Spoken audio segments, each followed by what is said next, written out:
ada kelompok yang mungkin tidak ikut cawe-cawe kemerdekaan, tidak ikut berjuang, apalagi sampai darah, air mata, harta benda.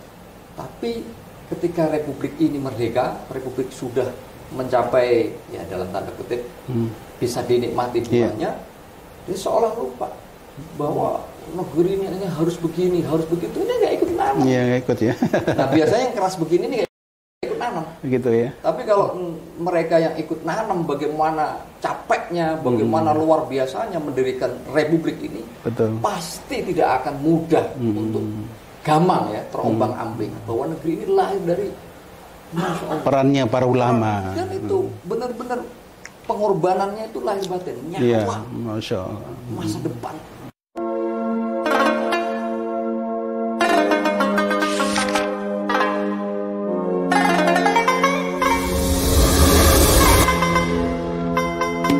Assalamualaikum warahmatullahi wabarakatuh. Waalaikumsalam warahmatullahi wabarakatuh. Pemirsa, hari ini kita berjumpa kembali di acara podcast yang ada di Majelis Ulama Indonesia Kota Depok. Insya Allah hari ini kita akan menampilkan seorang ulama yang luar biasa, tidak asing lagi, ya, Kiai Haji Ahmad Solehan. Insya Allah beliau adalah salah satu ketua bidang di Majelis Ulama Indonesia Kota Depok. Assalamualaikum, Kiai. Sehat, Kiai? Masya Allah. Sekarang ada gemukan dikit ya. Alhamdulillah. Ya, pemirsa, insya Allah hari ini kita akan mengangkat satu tema yang luar biasa, insya Allah, yaitu makna kemerdekaan Republik Indonesia dan perjuangan umat Islam, insya Allah ya. Sebelum kita mulai, kita kenalkan dulu Kiai, mohon menyapa pada pemirsa. Silakan Kiai. Assalamualaikum warahmatullahi wabarakatuh. Waalaikumsalam. Alhamdulillah pada kesempatan kali ini saya bisa berbincang, berdiskusi di acara podcast Majelis Ulama Indonesia Kota Depok. Saya Ahmad Solehan, salah satu ketua harian di MUI Kota Depok. Ya, makasih Kiai. Ya, insya Allah pemirsa, kita akan bahas satu makna kemerdekaan Republik Indonesia. Kiai, kalau dikatakan makna itu kan artinya apa, arti hakikinya tentang kemerdekaan Indonesia itu? Bagaimana menurut pandangan ulama, Kiai? Makasih Pak Andri. Jadi kemerdekaan negara kesatuan Indonesia ini merupakan yang sangat penting dan bahkan sangat penting sekali untuk memulainya tata kehidupan keberagamaan yang lebih kondusif, yang bisa menjalankan seluruh agenda-agenda kepentingan umat Islam ketika negara ini merdeka. Jadi kemerdekaan adalah pintu awal untuk tercapainya pelaksanaan ibadah bagi umat Islam. Jadi ketika negara ini damai, ketika negara ini merdeka, bebas dari penjajahan, maka umat Islam itu bisa menjalankan agenda ibadahnya dengan baik tanpa harus merasa was-was, khawatir, takut, karena negara ini merdeka. Karena itu para ulama-ulama, para kiai-kiai kita terdahulu, para umat Islam, bahu-membahu untuk satu komando, satu barisan agar Indonesia merdeka. Sederhana, agar ketika merdeka itu kita bisa bebas menjalankan agenda-agenda ibadah kita kepada Allah Subhanahu wa Ta'ala. Ya. Jadi Kiai, kalau kita mengacu pada istilah kemerdekaan Republik Indonesia ini tentunya tidak terlepas dari ulama ya. Ulama yang sudah merintis duluan nih dalam kemerdekaan itu. Konkretnya cerita itu seperti apa sih Kiai? Iya, jadi persisnya para ulama-ulama kita ini tidak sekedar berdoa untuk mendapatkan kemerdekaan. Tapi action juga gitu ya? Action dan mengkonsolidasi semua kekuatan agar kita ini merdeka. Artinya doa wajib, itu adalah pelengkap kita sebagai hamba kepada Allah. Tapi para kiai-kiai kita, ulama-ulama kita bahu-membahu dengan para pejuang kemerdekaan dari kelompok ya nasionalis. Waktu itu ada Pak Soekarno, Pak Hatta, dan seluruh elemen pemuda untuk yang merapatkan barisan untuk melawan penjajahan. Bahkan terbentuklah para tentara-tentara rakyat untuk membantu kemerdekaan Indonesia dengan bahan baku senjata yang seadanya. Nah, seadanya ini ala kadarnya yang kita kenal dengan bambu runcing. Tapi kalau bambu runcingnya ini, kalau menurut cerita-cerita ulama kita, para sepuh kita, ya bukan bambu runcing yang kosongan, tapi bambu runcing yang sudah dibekali dengan doa ya, sehingga bambu runcing ini memiliki spirit kemenangan, bahwa ini bukan bambu runcing biasa ini. Ini adalah bambu yang sudah didoain, sehingga dengan berkah doa para kiai ulama ini, bambu ini memiliki energi. Masya Allah, Masya Allah. Ya begitu pemirsa. Jadi kalau kita mengenang namanya kemerdekaan Republik Indonesia, ini semua tidak terlepas daripada ulama. Jadi jangan dikira perjuangan ulama itu istilahnya dikatakan tidak ada gitu ya, Ki, ya. Bahkan, itu luar biasa ya, Ki. Jadi motor termenggerak, dan ketika Indonesia diproklamirkan itu bukan berarti terus negara ini aman, bahwa merdekaannya ini akan maju, enggak. Bertubi serangan agar Indonesia ini kembali dalam jajahan. Diserang di Jakarta, Semarang, dan ketika di Surabaya itu ada perlawanan Surabaya yang berbuah pada perlawanan 10 November, itu semua dikomando oleh para ulama. Masya Allah, Masya Allah. Bahkan Bung Tomo itu sebagai alat negara waktu itu yang dipercaya Bung Karno harus meminta fatwa ulama, sebab yang bisa menggerakkan masyarakat muslim ini adalah para ulama. Jadi kalau negara aja nggak punya apa-apa, tentara belum ada, instrumen untuk mempertahankan negara nggak ada, yang ada adalah barisan rakyat, dan rakyat ini dalam kendali para kiai-kiai kita, ulama-ulama kita, sehingga perlawanan terbesar yang kita rekam dalam 10 November adalah komando dari para ulama bersama Umaro untuk mempertahankan kesatuan Republik Indonesia.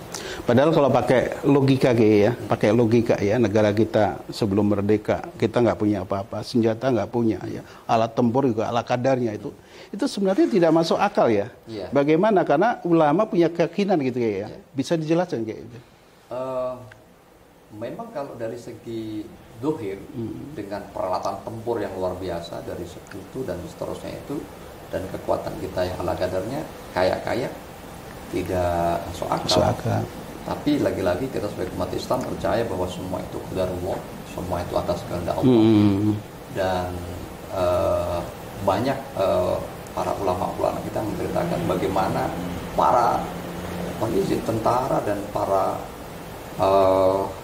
mereka yang menjabat amanat untuk mempertahankan negara ini, ya memang nggak mau itu, kalau bahasanya dulu itu minta suluk kiai, minta restu ya, minta bekal doa. Sehingga sebab dengan itulah caranya untuk meningkatkan keyakinan, percaya diri bahwa kami direstui pada ulama-ulama, para kiai-kiai yang kira-kira itu bisa memberikan benteng batin. Benteng batin, kalau kita bayangkan rompinya para mereka itu kan rompi anti peluru. Dengan bekal doa, air doa, semua doa itu kira-kira memberikan bekal kepada para militer, tentara kita untuk yakin ya, dengan dukungan semuanya ini kita bisa melawan. Iya, artinya modal keyakinan tapi bisa merdeka ya, Masya Allah. Karena yakin itu kalau dalam bahasa matematik itu angkanya 1. Jadi kalau orang punya keyakinan, niat yang tulus, lalu dia berpasrah diri, tauhid kita pada Allah Subhanahu wa Ta'ala, itu nilainya 1, Pak Andre. Jadi kalau kita ini punya cita-cita 10, tapi semuanya tidak yakin, pengalinya 0 ya. Jangankan 10, 1 aja punya ini tapi nggak yakin, ya 0.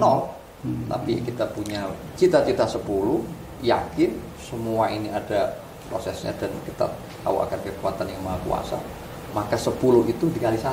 10 itu berat, tapi karena yakin bisa berhasil. Masya Allah. Nah, tapi kalau Anda punya cita-cita 1, nggak yakin, ya kalinya 0 lagi ya kembali. Dan itulah yang dispiritkan para ulama kita, keyakinan, percaya diri kita bersama Allah Subhanahu wa Ta'ala. Iya, amin.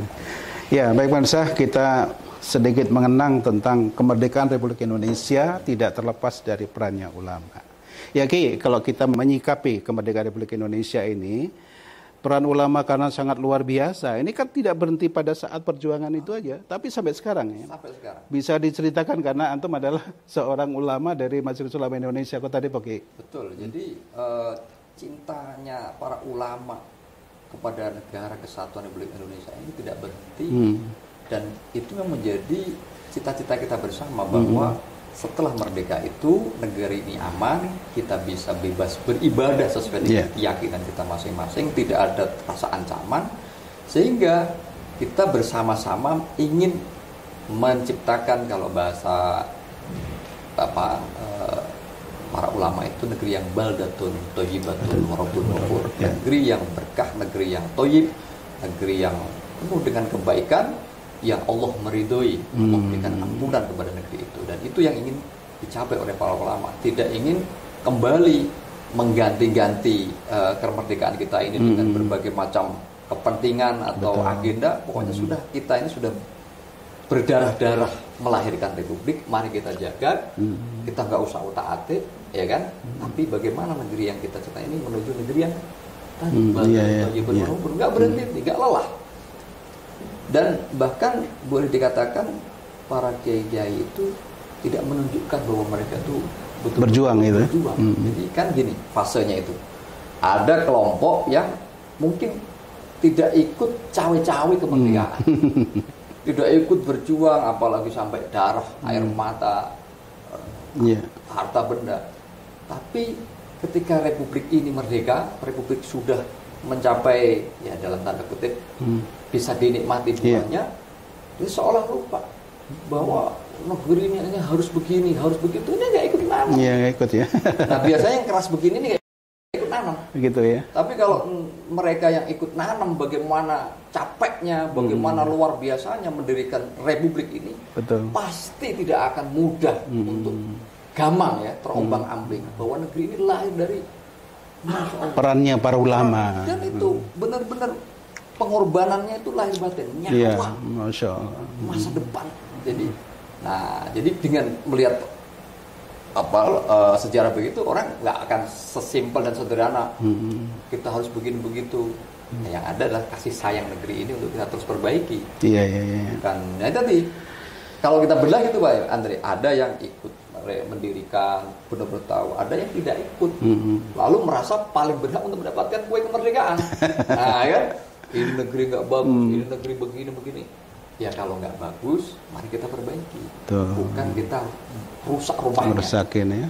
Jadi kita tidak ingin membongkar fondasi yang sudah mamat. Negeri ini dibangun atas kebersamaan, atas kekuatan yang bahu-membahu. Jangan yang sudah baik sampai di titik ini kita gegabah. Betul ya. Apalagi kan juga banyak kan dengan agenda-agenda mengganti republik ini, mengganti NKRI kita sesuatu. Karena tidak mengetahui bagaimana dulu para perjuangan para ulama. Nah itu biasanya yang begitu itu orang-orang yang sebenarnya tidak ikut berjuang, tidak pernah berkontribusi pada negara ini, tapi punya Allah yang luar biasa ya. Artinya berani ngotak-ngatik gitu kayak ya.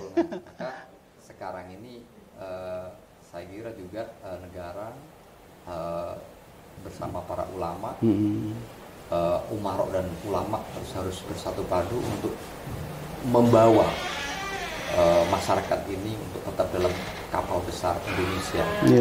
Agenda-agenda pembangunan, agenda-agenda yang selaras dengan nilai-nilai kemanusiaan, nilai-nilai Islam, dan itu pasti akan menuju negeri yang baldatun thayyibatun wa rabbun ghafur. Amin.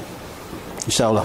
Baik, terima kasih pemirsa sudah memperhatikan. Jadi intinya ulama ini berperan aktif sampai detik ini dan perjuangan itu luar biasa ya. Luar biasa ya. Kita ini tinggal mengisi ya Ki ya. Tinggal mengisi yang baik-baik ya tentunya ya. Jangan merusak gitu ya. Coba yang terakhir Ki, mendengarkan tantangan kita di tengah globalisasi, di tengah dunia yang semakin tidak ada jarak satu dengan lain, dengan digitalisasi dan seterusnya. Ibarat dunia ada di genggaman tangan. Apa yang terjadi dimanapun nggak sampai hitungan menit. Ya, benar. Ini dan artinya keterbukaan informasi, keterbukaan semuanya ini membuat kita harus waspada, kita harus hati-hati memfilter informasi, dan kita punya agenda untuk tetap menjalankan agenda kita, yaitu menuju negeri kita yang thayyibatun tadi itu. Dan ingat, biasanya menuju keadilan sosial bagi seluruh Indonesia itu butuh kemauan dan kesadaran bersama. Dan istiqomah ya Ki. Jadi kita yang mengganggu kadang-kadang dari kemerdekaan ini, katanya negeri ini berkeadilan. Iya. Tapi tapi kok rasa-rasanya resources sumber daya itu dikuasai oleh satu kelompok. Ada ketamakan, ada eksplorasi yang berlebih-lebihan, yang mengabaikan sisi-sisi lingkungan, sisi-sisi kemanusiaan, sisi-sisi manusia. Nah, inilah yang harus jadi tantangan kita. Ulama tidak boleh lelah dan letih mengingatkan kepada umarok ketika ada kebijakan, ada keputusan yang berlawanan dengan nilai-nilai kemanusiaan itu, yang berlawanan dengan agenda-agenda untuk kesejahteraan, welfare. Ini yang harus kita jaga, jangan sampai ulama juga dalam tanda kutip malah kepanjangan tangan umarok yang justru melemahkan. Iya, melemahkan ya gitu. Tadi untuk kesejahteraan masyarakat. Kita PR besar adalah memberikan keadilan sosial bagi seluruh rakyat. Iya, baik. Terima kasih Ki atas pencerahannya. Mudah-mudahan umat semua bisa memahami ya, bahwa kemerdekaan Indonesia ini tidak terlepas dari perannya ulama. Dan ini harus diingat seterusnya gitu Ki. Ya. Baik, terima kasih Ki. Sama-sama. Terima kasih pemirsa semua atas perhatiannya. Kurang lebihnya mohon maaf lahir batin. Assalamualaikum warahmatullahi wabarakatuh. Waalaikumsalam.